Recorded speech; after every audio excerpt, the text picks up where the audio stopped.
A ceia representa o sacrifício de Jesus na cruz. Ele a instituiu para nos lembrarmos do que ele fez por nós. Os elementos da ceia são o pão e o vinho. O pão simboliza seu corpo, que foi partido por amor de nós. Na cruz, ele sofreu a dor que nós merecíamos. O cálice representa uma nova aliança. O sangue de Jesus pagou os nossos pecados e estabeleceu uma nova aliança entre nós e Deus. Um pacto não dependente do sacrifício contínuo de animais, mas selado com o sangue do seu unigênito, derramado de uma vez por todas em nosso lugar. E nos conquistou a vida que não merecíamos. Mas nem sempre a ceia é celebrada corretamente. Leia comigo o texto que se encontra na carta de 1 Coríntios, capítulo 11, versículos 17 a 34. 1 Coríntios, capítulo 11, versículos 17 a 34. Nisto, porém, que vos prescrevo, não vos louvo, porquanto vos ajuntais não para melhor e sim para pior. Porque antes de tudo estou informado haver divisões entre vós quando vos reunis na igreja, e eu em parte creio. Porque até mesmo importa que haja partido entre vós, para que também os aprovados se tornem conhecidos em vosso meio.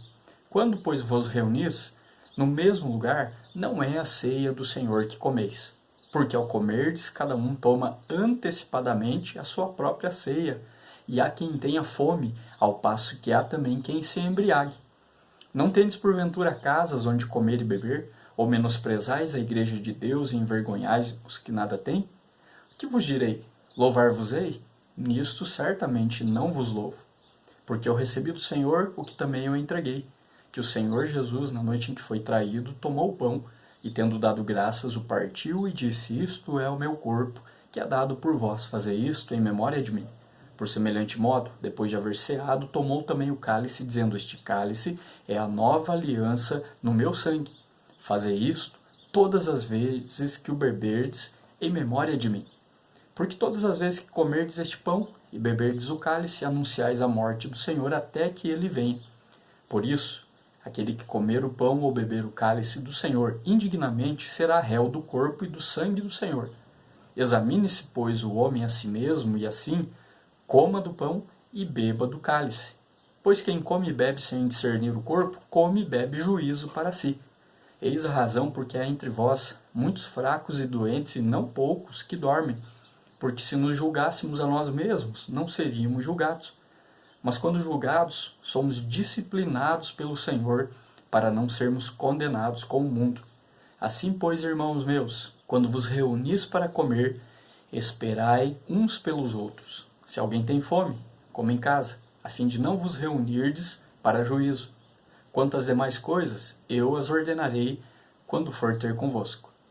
Na igreja primitiva, a celebração da ceia acontecia após uma grande refeição, e esta expressava amor e fraternidade.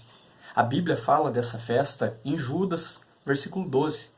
Um dos objetivos deste momento era oferecer aos crentes mais pobres uma refeição farta. Nesses encontros, quem tinha mais abençoava quem tinha menos.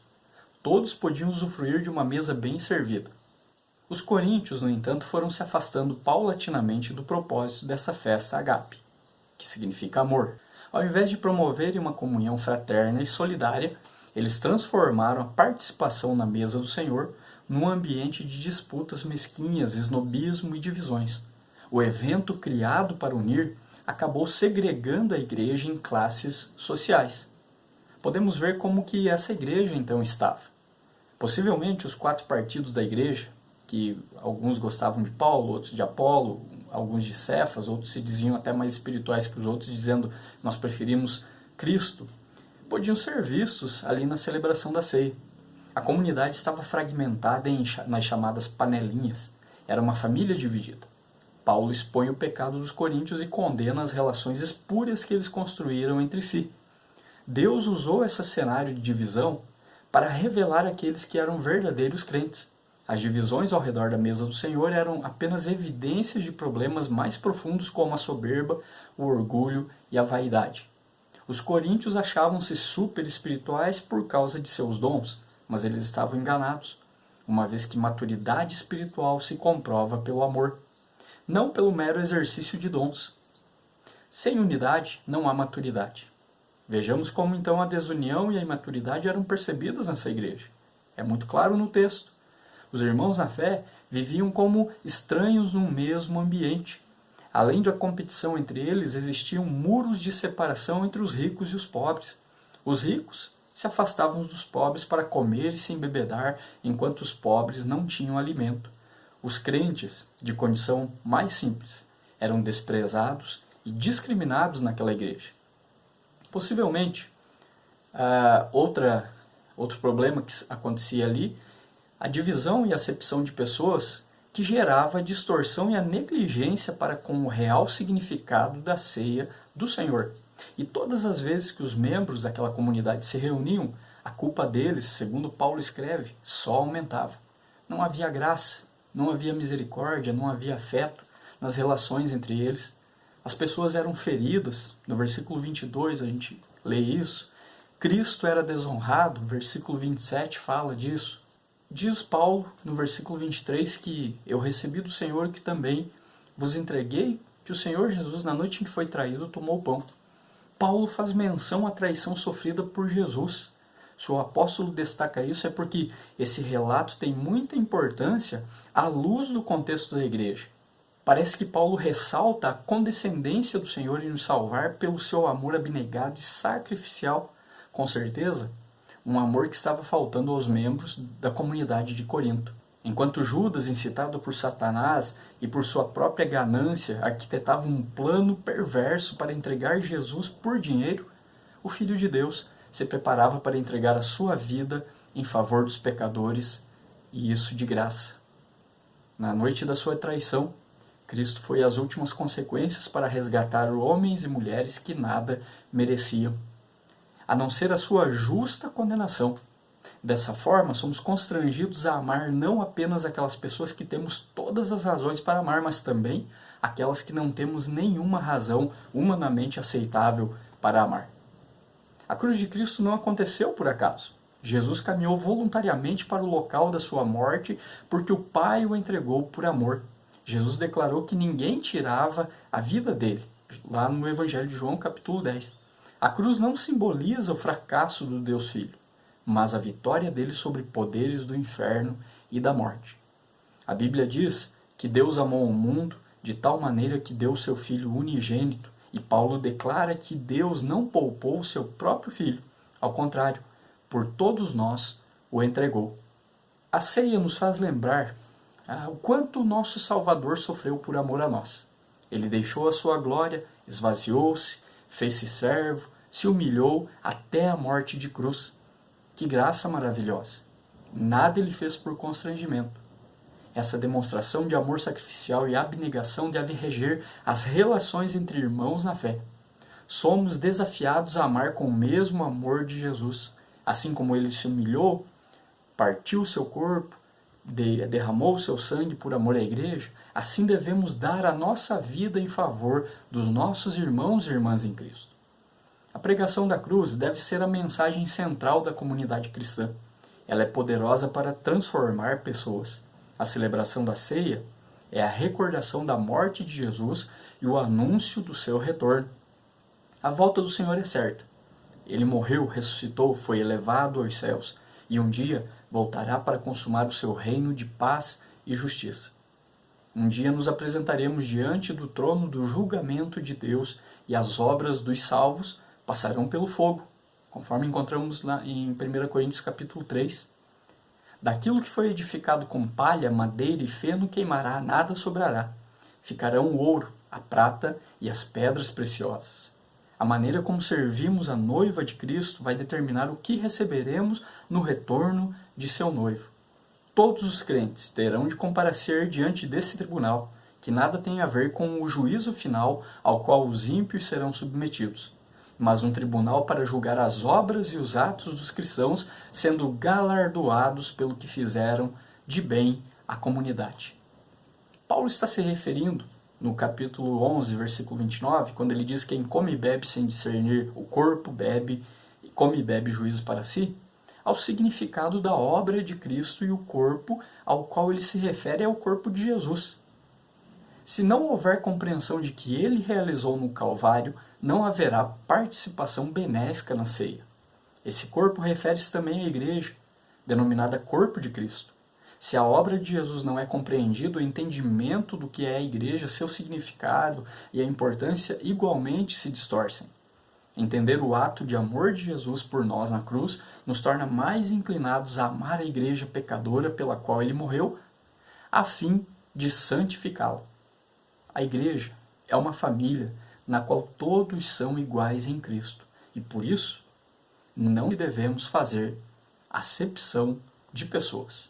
Que palavra dura, de fato, quando Paulo diz: aquele que comer o pão ou beber o cálice do Senhor indignamente será réu do corpo e do sangue do Senhor. É dura, pois nós não podemos zombar de Deus achando que as nossas posturas pecaminosas passam despercebidas diante de Deus.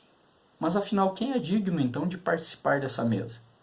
Participar indignamente significa vivenciar esse momento crucial para o fortalecimento da fé da comunidade cristã, o qual evoca amor e perdão, desprezando e ferindo discípulos de Jesus.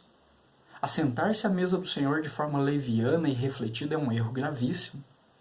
A melhor maneira de participar de forma digna da mesa de Jesus é ter consciência da nossa indignidade, confessar os nossos pecados, clamar pela misericórdia do Senhor e obedecer ao mandamento que diz: fazer isto em memória de mim.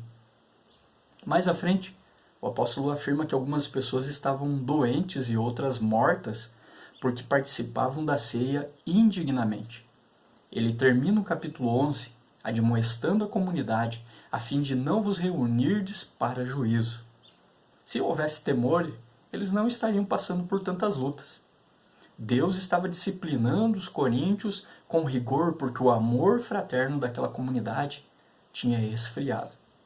O Senhor não é complacente como uma igreja que celebra o amor na formalidade, mas que não se ama de fato, ou o perdão sem se perdoar, ou finge aceitar os irmãos. A atitude de desprezo dos crentes de Corinto, na celebração da ceia, se opunha à atitude amorosa de Cristo, manifestada no pão e no cálice. Um autoexame é exigido. Quando Paulo escreve: examine-se a si mesmo e assim coma do pão e beba do cálice. Em outras palavras, você não deve tentar examinar o seu irmão. A ordem bíblica é: examine-se a si mesmo. Temos a responsabilidade de examinar a nossa própria vida, não a dos outros. Note, no entanto, que essa avaliação pessoal do coração tem como objetivo nos afastar de nossos maus caminhos, em vez de nos afastar da participação do pão e do cálice. A ceia do Senhor é um convite para fugirmos do pecado e renovarmos o nosso compromisso de fidelidade, àquele que partiu o seu corpo e derramou o seu sangue para nos resgatar da condenação de nossos pecados. Não se esqueça de que ceia é um meio de graça, um instrumento de crescimento espiritual que Jesus concedeu à igreja. Qual o nível de consciência que você tem do significado da ceia? Você consegue participar dela tranquilamente quando lembra que existem raízes de amargura em seu coração contra alguma pessoa da sua igreja local? Você pede perdão a Deus, se comprometendo a caminhar sempre na direção da reconciliação? As respostas afirmativas a essas perguntas são evidências de que você sabe discernir o corpo.